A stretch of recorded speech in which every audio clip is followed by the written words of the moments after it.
Olá pessoal, tudo bem?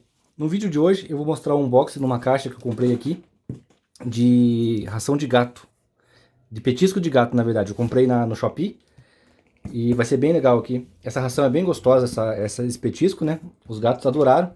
Daí eu achei no Shopee uma promoção lá e peguei.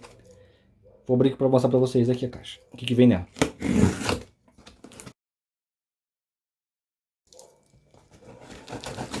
Shopee é tipo um site de AliExpress, assim, sabe? É um site que vende coisas chinesas, mas também vende coisas brasileiras.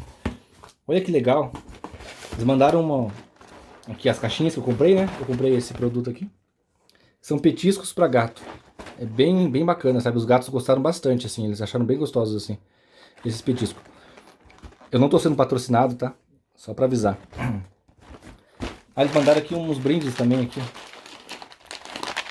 Mandaram aqui raçãozinha para gato.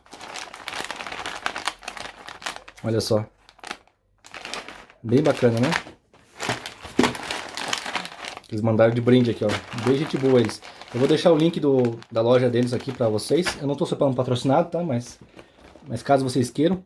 Foi 37 reais essa caixa aqui. Cada caixa dessa aqui. E como ela vem 80 gramas, esse petisco. Esse aqui. Ele vem 80 gramas. Geralmente os petiscos que tem no mercado, eles são de 40 gramas. Então aqui eu tô pagando 3 e pouquinho em cada saquinho desse. Só que ele vem o dobro do que nesses petiscos do mercado. Então é uma boa economia. Se vocês quiserem, eu vou deixar o link aqui na descrição. Só lembrando que eu não estou sendo patrocinado, tá? Então era isso, pessoal. Eu queria mostrar pra vocês. Aqui eu comprei umas caixinhas aqui. Não são todas minhas as caixinhas aqui, né?